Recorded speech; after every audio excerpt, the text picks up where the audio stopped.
Imagine it's third period. Someone bursts into the cafeteria with the craziest story you've ever heard about what happened out in the hallway. By the time the story makes it to your table, the details are all over the place. Someone says a locker exploded. Someone else says the principal was crying. So how do you figure out what actually went down, instead of just falling for the 10th super exaggerated version of the story? You go directly to the source. You find someone who is actually standing right there in the hallway when the whole thing started, and you ask them. Even better, you ask to see the physical proof. If they can show you a photo taken at that exact moment, you know exactly what happened. They brought the receipts. Professional historians do the exact same thing every single day. They are trying to figure out what happened in a past that none of us were alive to see. To cut through the centuries of rumors and guesswork, they rely on a specific tool called a primary source. Historians don't want to rely on a textbook written hundreds of years after the fact. They want the original evidence from the people who were actually there. Finding the truth in history requires the same mindset as finding the truth in the cafeteria. You have to bypass the gossip and go straight to the original source.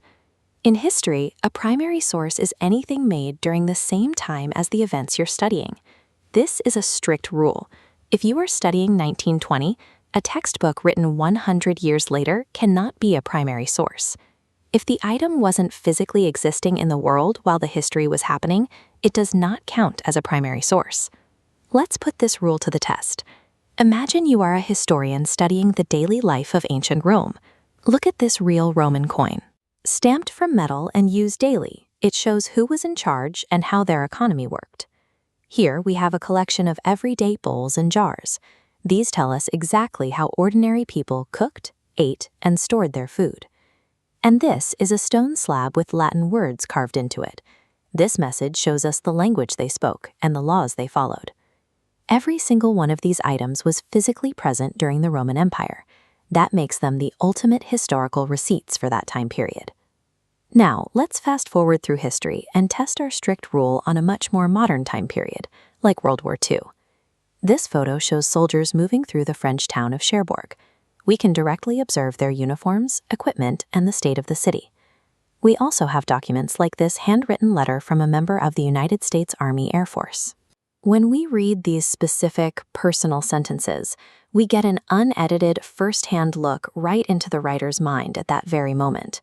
This photo of a technician working under a "Keep 'em Flying" sign reveals the exact tools and technology used behind the scenes.